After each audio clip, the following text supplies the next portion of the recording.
आपका स्वागत है साहित्यिक पाखी यूट्यूब चैनल पर। लीजिए सुनिए सादत हसन मंटो द्वारा रचित कहानी बिलाउज। कुछ दिनों से मोमिन बहुत बेकरार था। उसको ऐसा महसूस होता था कि इसका वजूद कच्चा फोड़ा सा बन गया था। काम करते वक्त, बातें करते हुए, हत्ता कि सोचने पर भी उसे एक अजीब किस्म का दर्द महसूस होता था। ऐसा दर्द जिसको वो बयान भी करना चाहता तो न कर सकता। बाज औकात बैठे बैठे वो एकदम चौंक पड़ता। धुंधले धुंधले ख्यालात जो आम हालतों में बेआवाज बुलबुलों की तरह पैदा होकर मिट जाया करते हैं, मोमिन के दिमाग में बड़े शोर के साथ पैदा होते और शोर ही के साथ फटते थे। इसके अलावा उसके दिलो दिमाग के नरमो नाजुक पर्दों पर हर वक्त जैसे कारदार पांव वाली चूंटियां सी रेंगती थीं। एक अजीब किस्म का खिंचाव उसके आज़ा में पैदा हो गया था, जिसके बाइस उसे बहुत तकलीफ होती थी। इस तकलीफ की शिद्दत जब बढ़ जाती तो उसके जी में आता कि अपने आप को एक बड़े हावन में डाल दे और किसी से कहे, मुझे कूटना शुरू कर दो। बावर्चीखाना में गर्म मसाला कूटते वक्त जब लोहे से लोहा टकराता और धमकों से छत में एक गूंज सी दौड़ जाती, तो मोमिन के नंगे पैरों को ये लर्जिश बहुत भली मालूम होती थी। पैरों के जरिए से ये लर्जिश उसकी तनी हुई पिंडुलियों और रानों में दौड़ती हुई इसके दिल तक पहुंच जाती, जो तेज हवा में रखे हुए दिए की तरह कांपना शुरू कर देता। मोमिन की उम्र 15 बरस की थी। शायद 16वां भी लगा हो। उसे अपनी उम्र के मुतल्लिक सही अंदाजा नहीं था। वो एक सेहतमंद और तंदुरुस्त लड़का था, जिसका लड़कपन तेज कदमी से जवानी के मैदान की तरफ भाग रहा था।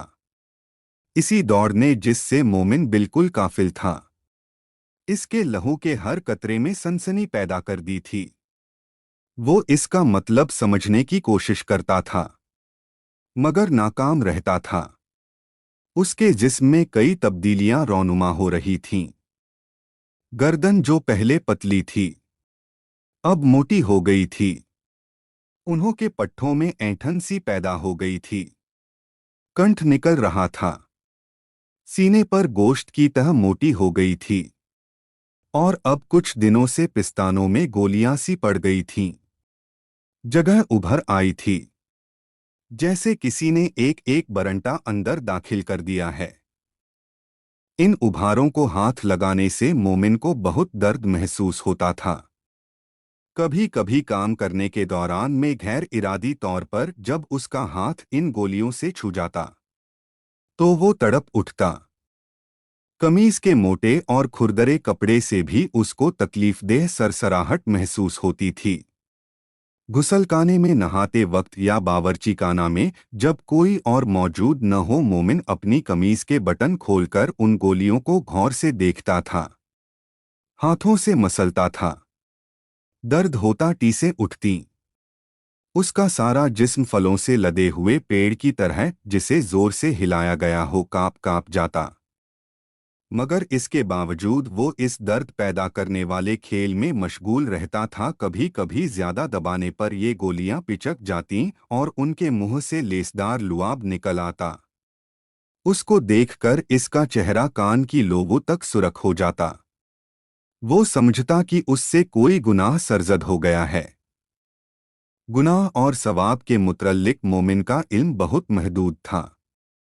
हर वो फ़ेल जो एक इंसान दूसरे इंसानों के सामने ना कर सकता हो, उसके ख्याल के मुताबिक गुनाह था। चुनाचे जब शर्म के मारे उसका चेहरा कान की लो तक सुर्ख हो जाता, तो वो झट से अपनी कमीज के बटन बंद कर लेता कि आइंदा ऐसी फजूल हरकत कभी नहीं करेगा। लेकिन इस अहद के बावजूद दूसरे तीसरे रोज तकलिये में वो फिर इस खेल में मशगूल हो जाता। मोमिन से घर वाले सब खुश थे। वो बड़ा मेहनती लड़का था। सब हर काम वक्त पर कर देता था और किसी शिकायत का मौका न देता था। डिप्टी साहब के यहाँ उसे काम करते हुए सिर्फ 3 महीने हुए थे, लेकिन इस कलील अरसे में उसने घर के हर फर्द को अपनी मेहनतकश तबीयत से मुतअस्सिर कर लिया था। ₹6 महीने पर वो नौकर हुआ था, मगर दूसरे महीने ही उसकी तनख्वाह में ₹2 बढ़ा दिए गए थे। वो इस घर में बहुत खुश था, इसलिए कि उसकी यहाँ कदर की जाती थी। मगर वो अब कुछ दिनों से वो बेकरार था। एक अजीब किस्म की आवारगी उसके दिमाग में पैदा हो गई थी। उसका जी चाहता था कि सारा दिन बेमतलब बाजारों में घूमता फिरे या किसी सुनसान मुकाम पर जाकर लेटा रहे। अब काम में उसका जी नहीं लगता था, लेकिन इस बेदिली के होते हुए भी वो काहिली नहीं बरतता था। चुनाचे यही वजह है कि घर में कोई भी उसके अंदरूनी इंतशार से वाकिफ नहीं था। रजिया थी वो दिन भर बाजा बजाने, नई नई फिल्मी तर्जें सीखने और रिसाले पढ़ने में मसरूफ रहती थी। उसने कभी मोमिन की निगरानी ही नहीं की थी।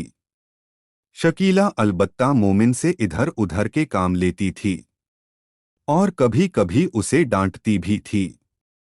मगर अब कुछ दिनों से वो भी चंद ब्लाउजों के नमूने उतारने में बेतरह मशगूल थी। ये ब्लाउज उसकी एक सहेली के थे, जिसे नई नई तराशों के कपड़े पहनने का बहुत शौक था। शकीला उससे 8 ब्लाउज मांग कर लाई थी और कागजों पर उनके नमूने उतार रही थी। चुनाचे उसने भी कुछ दिनों से मोमिन की तरफ ध्यान नहीं दिया था। डिप्टी साहब की बीवी सख्तगीर औरत नहीं थी। घर में 2 नौकर थे, यानी मोमिन के अलावा एक बुढ़िया भी थी। ज्यादातर बावर्ची खाने का काम यही करती थी। मोमिन कभी कभी उसका हाथ बटा दिया करता था। डिप्टी साहब की बीवी ने मुमकिन है मोमिन की मुस्तैदी में कोई कमी देखी हो, मगर उसने मोमिन से इसका जिक्र नहीं किया था। और वो इनकिलाब जिसमें से मोमिन का दिलो दिमाग और जिस्म गुजर रहा था, उससे तो डिप्टी साहब की बीवी बिल्कुल काफिल थी। चूंकि उसका कोई लड़का नहीं था, इसलिए वो मोमिन की ज़हनी और जिस्मानी तब्दीलियों को नहीं समझ सकती थी। और फिर मोमिन नौकर था। नौकरों के मुतल्लिक कौन गौर व फिक्र करता है। बचपन से लेकर बुढ़ापे तक वो तमाम मंजिलें पैदल तय कर जाते हैं और आसपास के आदमियों को खबर तक नहीं होती। मोमिन का भी बिल्कुल यही हाल था। वो कुछ दिनों से मोड़ मुड़ता जिंदगी के एक ऐसे रास्ते पर आ निकला था, जो ज्यादा लंबा तो नहीं था, मगर बेहद पुरखतर था। इस रास्ते पर उसके कदम कभी तेज तेज उठते थे, कभी हौले हौले। वो दरअसल जानता नहीं था कि ऐसे रास्तों पर किस तरह चलना चाहिए। उन्हें जल्दी तय कर जाना चाहिए या कुछ वक्त लेकर आहिस्ता आहिस्ता इधर उधर की चीजों का सहारा लेकर तय करना चाहिए। मोमिन के नंगे पांव के नीचे आने वाले शबाब की गोल गोल चिकनी बट्टियां फिसल रही थीं। वो अपना तवाजुन बरकरार नहीं रख सकता था। वो बेहद मुस्तरिब था। इसी इस्तिराब के बाइस कई बार काम करते करते चौंक कर वो गैर इरादी तौर पर किसी खूंटी को दोनों हाथों से पकड़ लेता और उसके साथ लटक जाता। फिर उसके दिल में ख्वाहिश पैदा होती कि टांगों से पकड़कर उसे कोई इतना खींचे कि वो एक मुहीन तार बन जाए। ये सब बातें उसके दिमाग के किसी ऐसे गोशे में पैदा होती थीं कि वो ठीक तौर पर इनका मतलब नहीं समझ सकता था। खैर, शऊरी तौर पर वो चाहता था कि कुछ हो क्या हो, बस कुछ हो। मेज पर करीने से चुनी हुई प्लेटें एकदम उछलना शुरू कर दें। केतली पर रखा हुआ ढकना पानी के एक ही उबाल से ऊपर को उड़ जाए। नल की जस्ती नाली पर दबाव डाले तो वो दुहरी हो जाए और इसमें से पानी का एक फव्वारा सा फूट निकले। उसे एक ऐसी जबरदस्त अंगड़ाई आए कि इसके सारे जोड़ अलाहिदा अलाहिदा हो जाएं और एक ढीलापन पैदा हो जाए। कोई ऐसी बात वकूअ पजीर हो जो उसने पहले कभी न देखी हो। मोमिन बहुत बेकरार था। रजिया नई फिल्मी तर्जें सीखने में मशगूल थी और शकीला कागजों पर ब्लाउजों के नमूने उतार रही थी।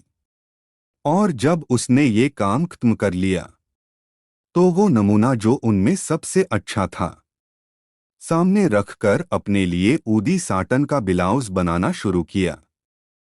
अब रजिया को भी अपना बाजा और फिल्मी गानों की कॉपी छोड़कर उसकी तरफ मुतवज्जा होना पड़ा। शकीला हर काम बड़े एहतिमाम और चाव से करती थी। जब सीने पिरोने बैठती तो उसकी नशिस्त बड़ी पुरइत्मीनान होती थी। अपनी छोटी बहन रजिया की तरह वो अफरातफरी पसंद नहीं करती थी। एक एक टांका सोच समझकर बड़े इत्मीनान से लगाती थी ताकि गलती का इम्कान न रहे। पैमाइश भी उसकी बहुत सही होती थी, इसलिए कि वो पहले कागज काट कर फिर कपड़ा काटती थी। यूं वक्त ज्यादा सर्फ होता था, मगर चीज बिल्कुल फिट तैयार होती थी। शकीला भरे भरे जिस्म की सेहतमंद लड़की थी। इसके हाथ बहुत गुदगुदे थे। गोश्त भरी मकरूती उंगलियों के आखिर में हर जोड़ पर एक नन्हा गढ़ा था। जब वो मशीन चलाती थी, ये नन्हे नन्हे गढ़े हाथ की हरकत से कभी कभी गायब भी हो जाते थे। शकीला मशीन भी बड़े इत्मीनान से चलाती थी। आहिस्ता आहिस्ता उसकी 2 या 3 उंगलियां बड़ी रानाई के साथ मशीन की हथी को घुमाती थी। उसकी कलाई में एक हल्का सा कम पैदा हो जाता था। गर्दन जरा उस तरफ को झुक जाती थी और बालों की एक लट जिसे शायद अपने लिए कोई मुस्तकिल जगह नहीं मिलती थी, नीचे फिसल आती थी। शकीला अपने काम में इस कदर मुनहमिक रहती कि उसे हटाने या जमाने की कोशिश नहीं करती थी। जब शकीला ऊदी साटन सामने फैलाकर अपने माप का ब्लाउज तराशने लगी तो उसे टेप की जरूरत महसूस हुई, क्योंकि इनका अपना टेप घिस घिसाकर अब बिल्कुल टुकड़े टुकड़े हो गया था। लोहे का कस मौजूद था, मगर उससे कमर और सीने की पैमाइश कैसे हो सकती है। उसके अपने कई ब्लाउज मौजूद थे, मगर अब चूंकि वो पहले से कुछ मोटी हो गई थी, इसलिए सारी पैमाइशें दोबारा करना चाहती थी। कमीज उतारकर उसने मोमिन को आवाज दी। जब वो आया तो इससे कहा, जाओ मोमिन, दौड़कर 6 नंबर से कपड़े का कज ले आओ। कहना शकीला बीबी मांगती हैं। मोमिन की निगाहें शकीला की सफेद बिन्यान के साथ टकराईं। वो कई बार शकीला बीबी को ऐसी बिन्यानों में देख चुका था, मगर आज उसे एक किस्म की झिझक महसूस हुई। इसने अपनी निगाहों का रुख दूसरी तरफ फेर लिया और घबराहट में कहा, कैसा गज बीबी जी? शकीला ने जवाब दिया, कपड़े का गज 1 गज तो ये तुम्हारे सामने पड़ा है, ये लोहे का है। एक दूसरा गज भी होता है जो कपड़े का बना होता है। जाओ 6 नंबर में जाओ और दौड़ के उनसे ये गज ले आओ। कहना शकीला बीबी मांगती हैं। 6 नंबर का फ्लैट बिल्कुल करीब था।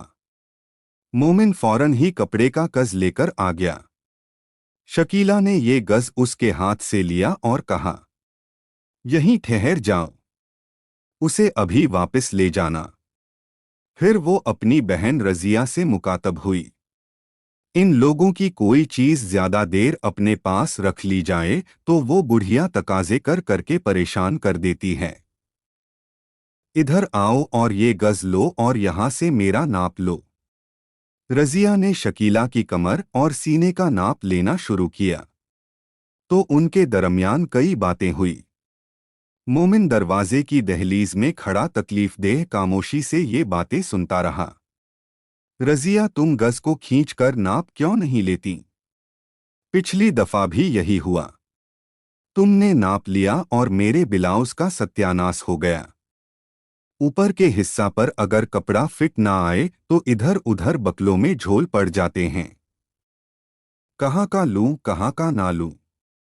तुम तो अजब मकमसे में डाल देती हो। यहाँ का नाप लेना शुरू किया था तो तुमने कहा जरा और नीचे कर लो, जरा छोटा बड़ा हो गया तो कौन सी आफत आ जाएगी। भई वाह, चीज के फिट होने में तो सारी खूबसूरती है। सुरैया को देखो कैसे फिट कपड़े पहनती है। मजाल है जो कहीं शिकन पड़े। कितने खूबसूरत मालूम होते हैं ऐसे कपड़े। लो अब तुम नाप को। ये कहकर शकीला ने सांस के जरिए से अपना सीना फुलाना शुरू किया। जब अच्छी तरह फूल गया तो सांस रोककर इसने घुट्टी घुट्टी आवाज में कहा, लो अब जल्दी करो। जब शकीला ने सीने की हवा खारिज की तो मोमिन को ऐसा महसूस हुआ इसके अंदर के कई गुब्बारे फट गए हैं। इसने घबरा कर कहा, गज लाइए बीबी जी, मैं दे आऊं। शकीला ने उसे झिड़क दिया, जरा ठहर जाओ। ये कहते हुए कपड़े का कज इसके नंगे बाजू से लिपट गया। जब शकीला ने उसे उतारने की कोशिश की तो मोमिन को सफेद बकल में काले काले बालों का एक गुच्छा नजर आया। मोमिन की अपनी बकलों में भी ऐसे ही बाल उग रहे थे, मगर ये गुच्छा उसे बहुत भला मालूम हुआ। एक सनसनी सी इसके सारे बदन में दौड़ गई। एक अजीबो करीब ख्वाहिश उसके दिल में पैदा हुई कि काले काले बाल उसकी मूछें बन जाएं।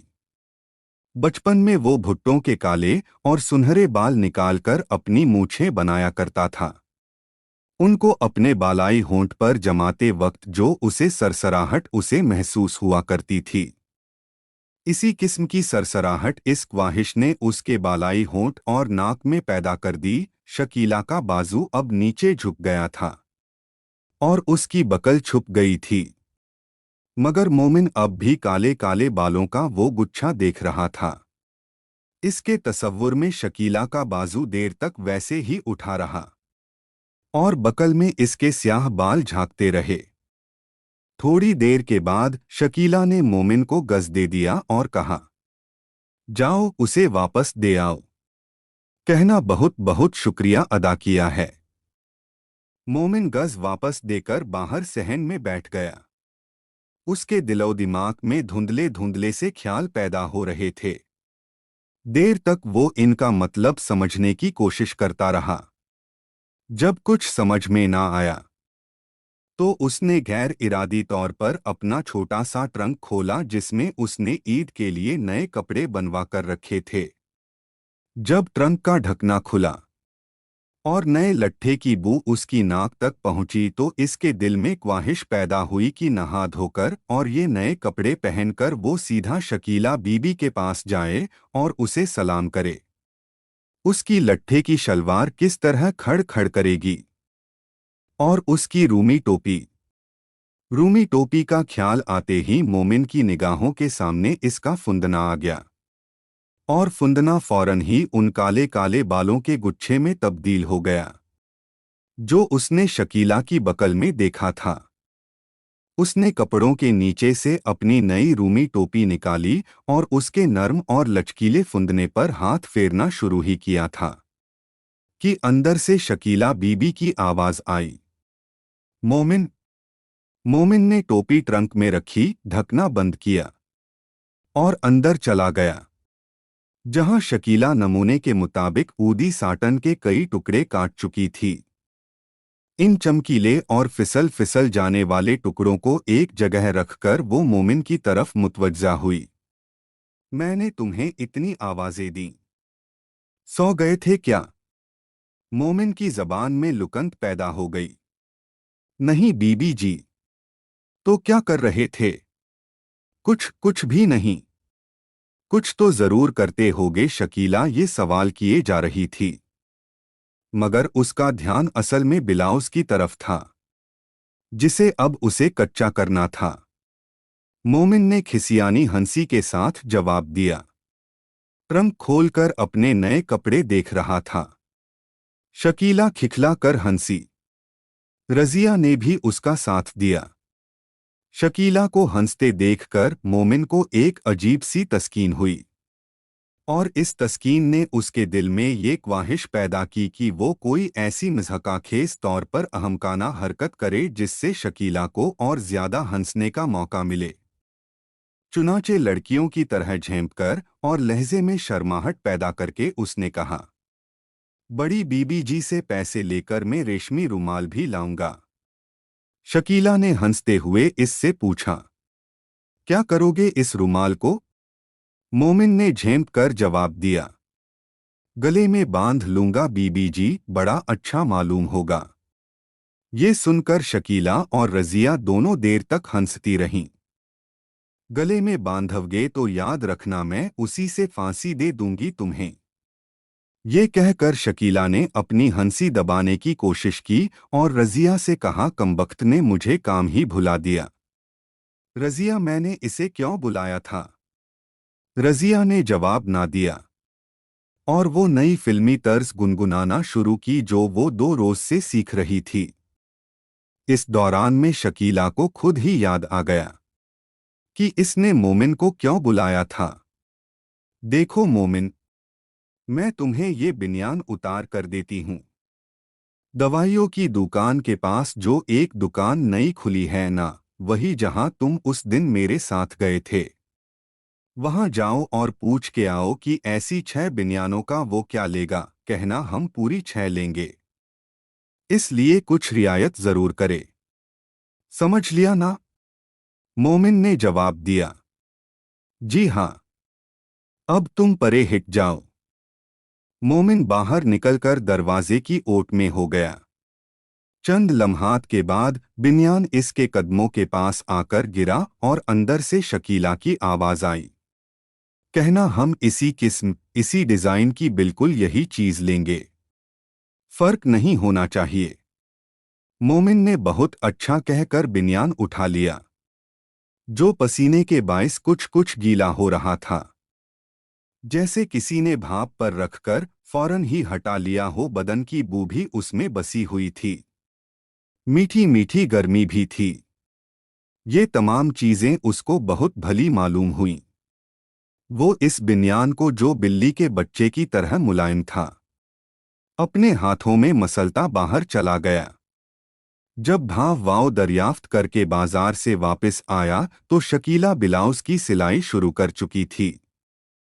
इस स्याही माइल साटन के ब्लाउज की, जो मोमिन की रूमी टोपी के फुंदने से कहीं ज्यादा चमकीली और लचकदार थी। ये ब्लाउज शायद ईद के लिए तैयार किया जा रहा था, क्योंकि ईद अब बिल्कुल करीब आ गई थी। मोमिन को एक दिन में कई बार बुलाया गया, धागा लाने के लिए, इस्त्री निकालने के लिए, सुई टूटी तो नई सुई लाने के लिए।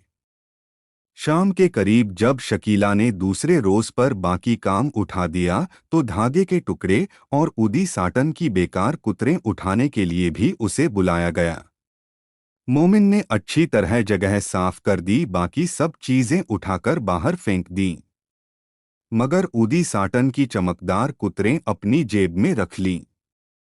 बिल्कुल बेमतलब, क्योंकि उसे मालूम नहीं था कि वो उनको क्या करेगा।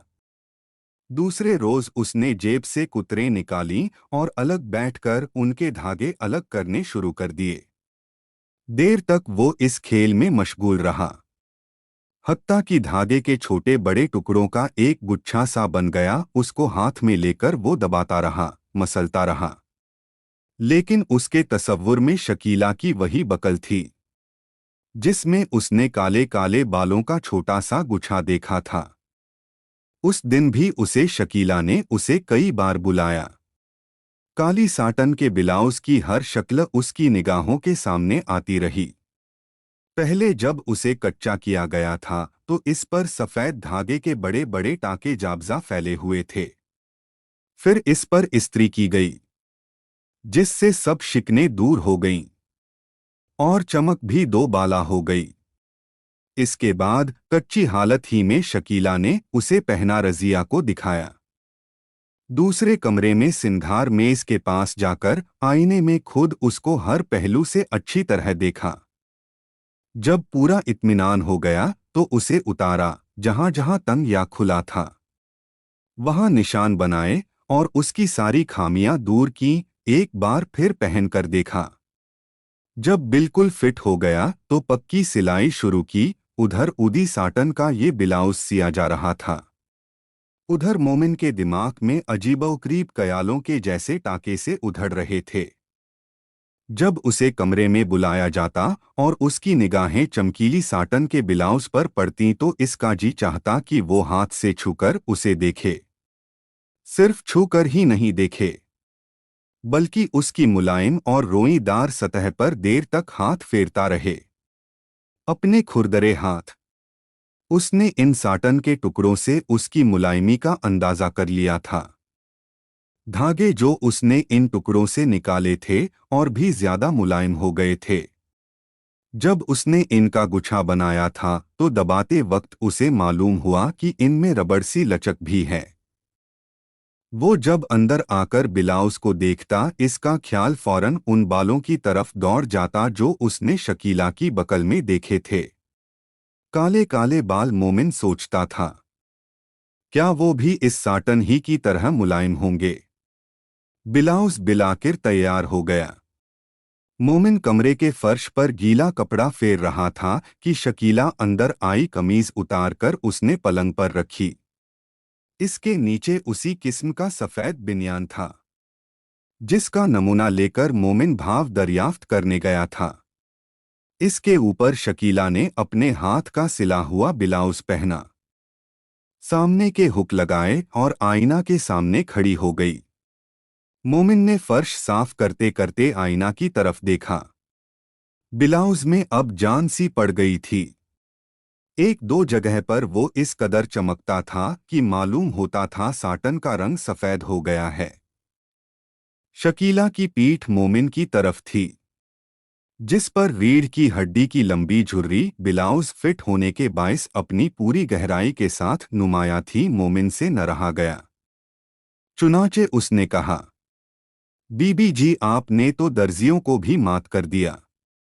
शकीला अपनी तारीफ सुनकर खुश हुई, मगर वो रजिया की राय तलब करने के लिए बेकरार थी। इसलिए वो सिर्फ अच्छा सिला है न कहकर बाहर दौड़ गई। मोमिन आईने की तरफ देखता रह गया, जिसमें ब्लाउज का स्याह और चमकीला अक्स देर तक मौजूद रहा। रात को जब वो फिर इस कमरे में सुराही रखने के लिए आया तो इसने खूंटी पर लकड़ी के हैंगर में उस ब्लाउज को देखा। कमरे में कोई मौजूद नहीं था। चुनाचे आगे बढ़कर पहले उसने गौर से देखा, फिर डरते डरते उस पर हाथ फेरा। ऐसा करते हुए उसे ये महसूस हुआ कि कोई उसके जिस्म के मुलायम रोनी पर हौले हौले बिल्कुल हवाई लम्स की तरह हाथ फेर रहा है। रात को जब वो सोया तो उसने कई ऊटपटांग ख्वाब देखे। डिप्टी साहब ने पत्थर के कोयलों का एक बड़ा ढेर उसे कूटने को कहा। जब उसने एक कोयला उठाया और उस पर हथौड़े की एक ज़रब लगाई तो वो नर्म नर्म बालों का एक गुच्छा बन गया। ये काली खांड के महीन महीन तार थे जिनका गोला बना हुआ था। फिर ये गोले काले रंग के गुब्बारे बनकर हवा में उड़ना शुरू हुए। बहुत ऊपर जाकर ये फटने लगे। फिर आंधी आ गई और मोमिन की रूमी टोपी का फुंदना कहीं गायब हो गया। फुंदने की तलाश में वो निकला। देखी और अनदेखी जगहों में घूमता रहा। नए लट्ठे की बू भी कहीं से आना शुरू हुई। फिर न जाने क्या हुआ, एक काली साटन के ब्लाउज पर इसका हाथ पड़ा। कुछ देर वो इस धड़कती हुई चीज पर हाथ फेरता रहा, फिर दफतन हड़बड़ा के उठ बैठा। थोड़ी देर तक वो कुछ न समझ सका कि क्या हो गया है। इसके बाद उसे कौफ, तज्जुब और एक अनोखी टीस का एहसास हुआ। उसकी हालत उस वक्त अजीब व करीब थी। पहले उसे तकलीफदेह हरारत महसूस हुई थी, मगर चंद लम्हात के बाद एक ठंडी सी लहर इसके जिस्म पर रेंगने लगी।